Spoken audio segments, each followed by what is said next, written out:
emotional immaturities with a smidge of narcissism.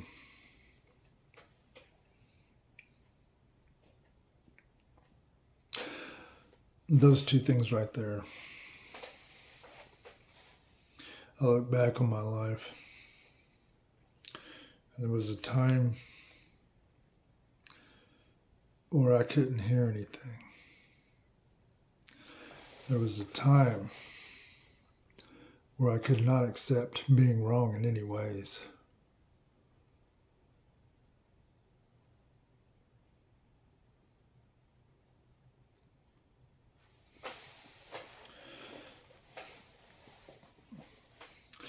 Let's look at True Love Guidelines number 5 and 6. Listens in a manner that knows the possibility exists that someone could reveal something that may prove their long-held cherished ideals that seem to be of absolute truth to be lacking or to be of false virtue. Listening with the recognition that one's lifelong beliefs may be proven false requires intellectual honesty and maturity. It is a type of listening that recognizes new insights, perspectives, and can avoid becoming entrenched in a fixed worldview that limits growth and learning. This approach to listening promotes some empathy, understanding, and is an approach to conversations with curiosity and respect that can foster a meaningful life and nourish the growth of a very healthy relationship. It is important to note that this does not mean that one must abandon one's values or beliefs at the first sign of a challenge. Rather, it is a recognition that the growth and development often require a willingness to examine and refine beliefs in the light of new information and experiences.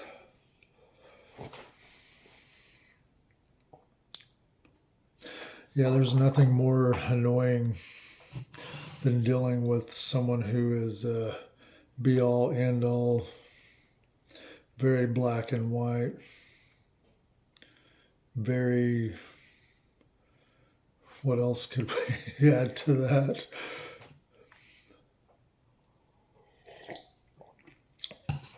Very stuck in a fixed view, something they've held on to all their lives without looking at what's propping it up or where it came from or what it stemmed from or even why it is or how it came about. Just going with the program, what's been programmed there.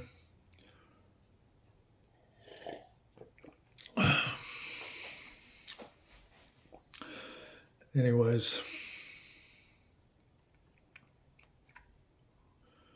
you know, one thing that scares me is to wind up being in the last years of life and be stuck in some fixed view where I can't grow and can't develop and are just thinking everything's my way or the highway.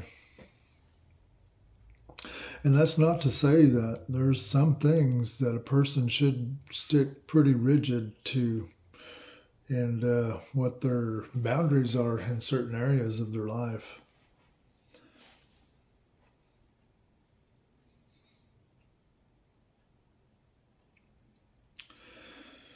So let's move right along and let's do another one.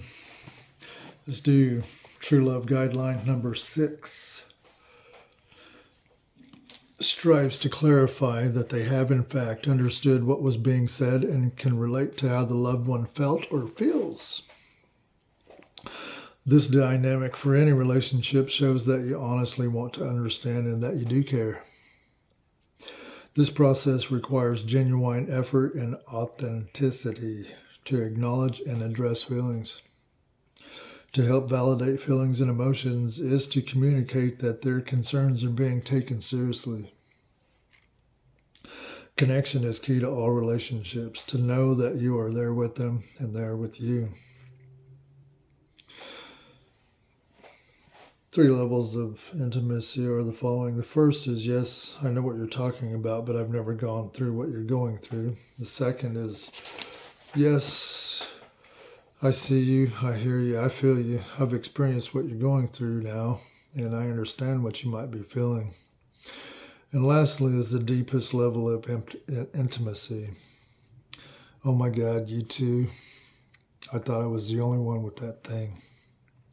In short, to make sure there's real connections, communication cannot and should not be neglected.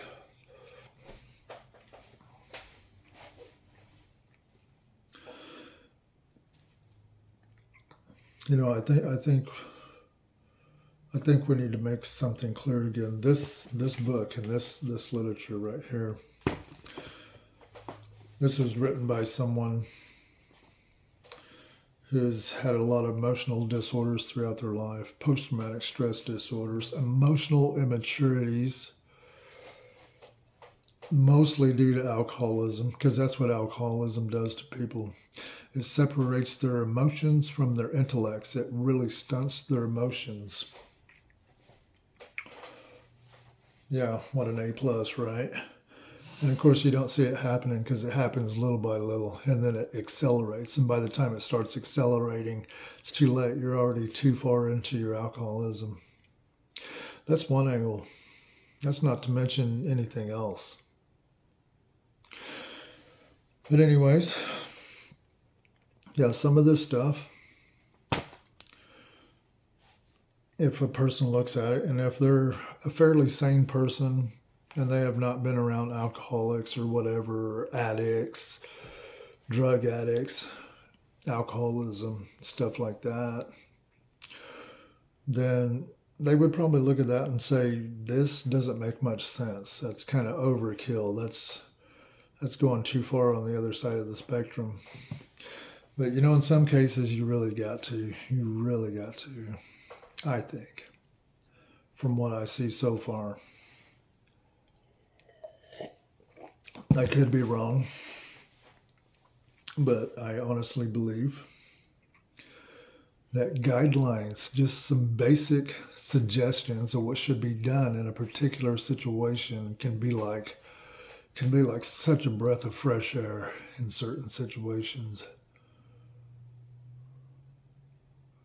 There's nothing worse in life than getting in a situation and not knowing what to do, not having any idea how to proceed. And to be froze. What's that thing they call what our basic instincts do? Flight, freeze, or fight.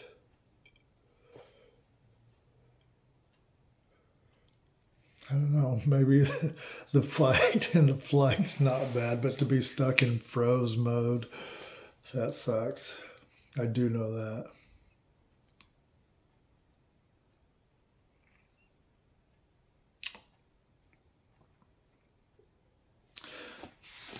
Let's take a look at this again, where we started off with. Listens in a manner that knows the possibility exists that someone could reveal something that may prove their long-held cherished ideals that seem to be of absolute truth to be lacking or to be a false virtue. Just right there, that false virtue, it's like there's no such thing as a false virtue. It's either a virtue or it's not. That is, unless you get somebody that's pretty deep into their sentimental delusions. And then they can have some false virtues.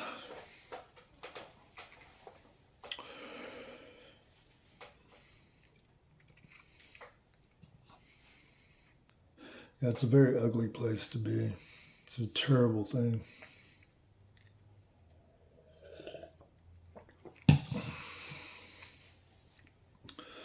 And yet it happens. It happens quite a bit.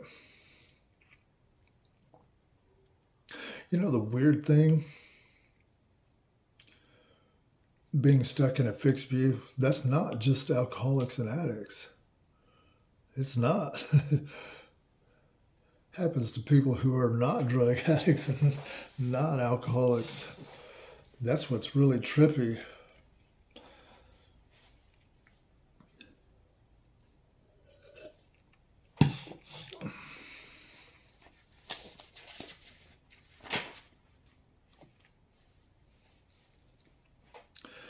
Let's go back to True Love Guideline number 6. Strives to clarify that they have in fact understood what was being said and can relate to how the loved one felt or feels.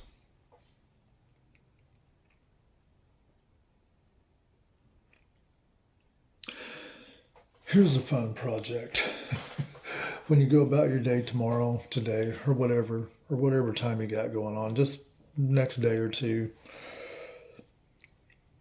kind of take a little notepad, pen and pad, and keep track of how many people that you interact with, that you talk to. It's like when you talk to them, they don't even take a breath to respond. It's like as soon as you're done talking, they start talking immediately.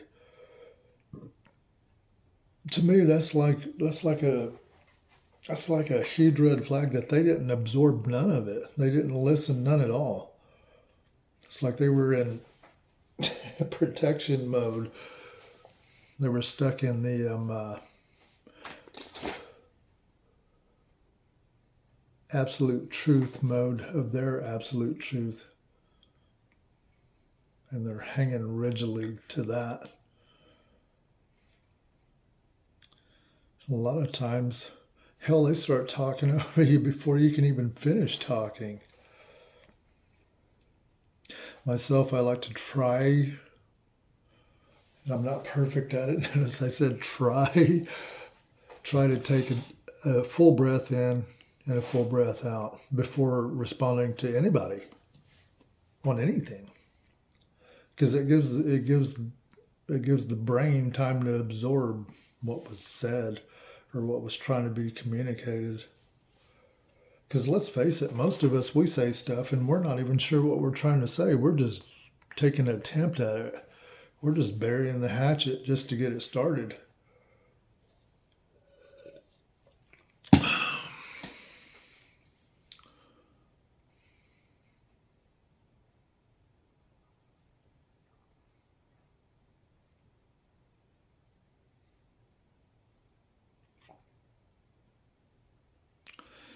Yeah.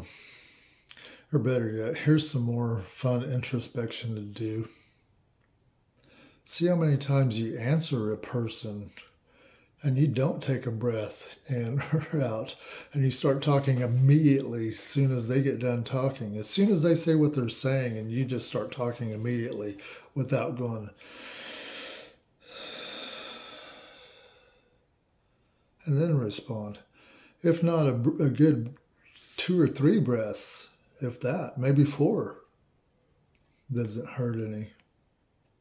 That's like this evening, I met a new person and we were talking,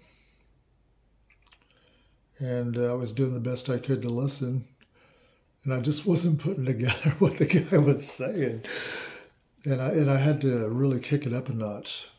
I had to really rib him pretty good to force him to spit out whatever he was trying to say. I had to look at him deep straight in his eyes and say, dude, I don't know what you're talking about. Are you blowing smoke up my ass or what? It's like, are you being real? You been straight up? And then he just looked at me all. It's like his eyes opened up. It's like, what part? So I explained what part. And then it turned out I just misinterpreted what he said. It's the way he said it and the way I caught the ball and the way I was looking at it. That's why it came off so weird, because it made it look like he was blatantly lying. So before I said, you're full of shit, you're blatantly lying in my face, had to kind of finagle it out to see what was it? What? Anyways, kind of made a friend there, made some light connections, kind of seen some common ground there, some familiarity of life, touched on the subject of post-traumatic stress disorders, and then it made sense, made more sense. Or no, it was making sense before then, I think.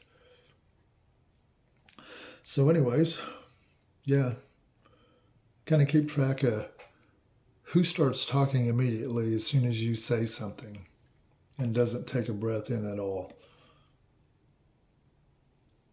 Keep track of those people. Who are they? Where are they? When are they? Or is it you that's doing that? And if it's you doing that, give this to yourself for Christmas. Do this. Start practicing going. After every time somebody says something, just try to be conscious of that. Hang on, 15 minutes is up. My bad. Just try to be conscious of that one thing. Take a breath in and out.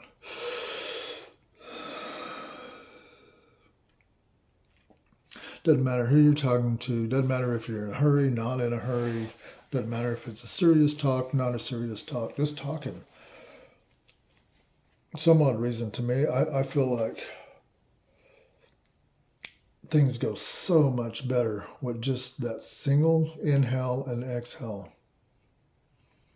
And by doing that, especially in a potentially sensitive subject or potentially offensive or potentially upsetting conversations, by that breath, somehow it keeps you within yourself. It keeps like a, to me, what it does for me is it keeps a boundary.